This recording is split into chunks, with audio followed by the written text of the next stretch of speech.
ஒரு முறை 11 வயது சிறுவன் ஆஸ்பத்திரியில் சேர்க்கப்பட்டிருந்தான். அவனுக்கு பயங்கர கேன்சர், நாக்கில் பெரிய பெரிய கட்டி. நாளைக்கு அவனுக்கு ஆபரேஷன் நடக்க போறது. டாக்டர்ஸ் எல்லாத்தையும் ஆயத்தம் பண்ணிட்டாங்க. வந்த நர்ஸ்மார் அவ்வளவு பேர்ட்டையும் இயேசு பற்றி சொன்னான். வார்டை கிளீன் பண்ண வந்தவங்ககிட்ட இயேசு பற்றி சொன்னான். நான் பரலோகத்துக்கு போறேன், இவ்வளவு சந்தோஷமான இடம், தேவதூதர்களோடு சேர்ந்து பாட போறேன். போன வருஷம் ஆண்டவர் என்னை ரட்சித்தார். நான் ஆண்டவர் அவ்வளோ துதிக்கிற, எனக்கு அவ்வளோ மகிழ்ச்சி.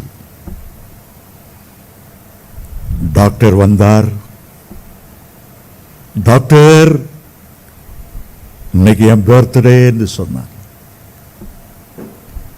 உண்மையிலே உனக்கு பர்த்டே? டாக்டர் சிரிச்ச வண்ணமாய் கேட்டார், உனக்கு என்னப்பா கிஃப்ட் வேணும்? தெரிஞ்சிருந்தா நான் வரும்போதே ஒரு பர்த்டே கேக் வாங்கிட்டு வந்திருப்பேன்.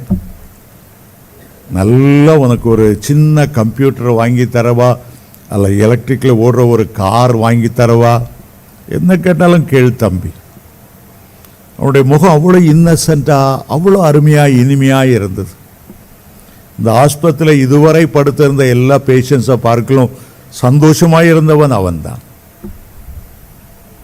அவன் சொன்னான், நான் கேட்குற கிஃப்டை எனக்கு வாங்கி தருவீங்களா? என்ன கிஃப்ட்? இன்னைக்கு என் பர்த்டே இல்லையா?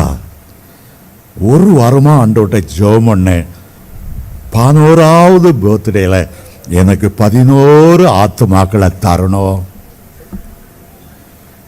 இதுவரையிலும் 10 பேரை நான் ஆதாயம் பண்ணிட்டேன். டாக்டர், என் ஆசை நீங்க தான் நிறைவேற்றி வைக்கணும். நீங்க இன்னும் இயேசுவை ஏற்றுக்கொள்ளலைங்கிற எனக்கு தெரியும். உங்களுடைய காலை பிடித்து கேட்கிறேன், நித்தியத்தை இழந்துடாதுங்க, நரகத்துக்கு போயிடாதுங்க. இவ்வளோ நீங்க படிச்சிருக்கீங்க, இவ்வளோ பணம் சம்பாதிக்கிறீங்க, என் மேல இவ்வளோ அன்பு வைத்திருக்கீங்க.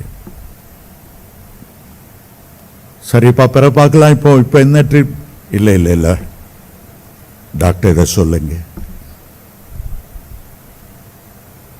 நீங்க பரலோகத்து வரும்போது நான் உங்களை சந்திக்கணும், எனக்கு வாக்கு கொடுங்க.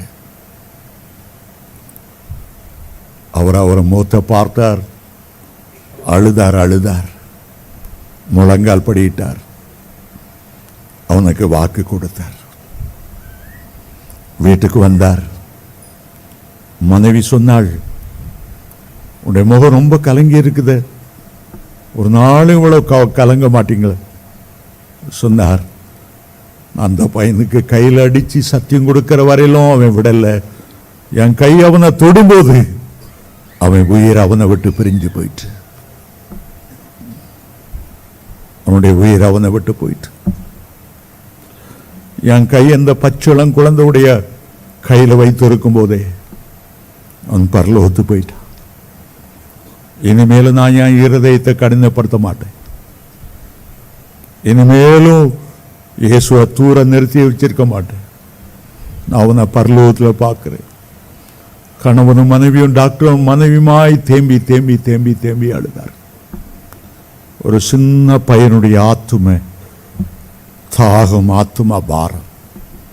தன்னுடைய 11வது வயதிலும் 11 பேரை ஆண்டவருக்கு என்று ஆதாயம் பண்ணிட்டார்.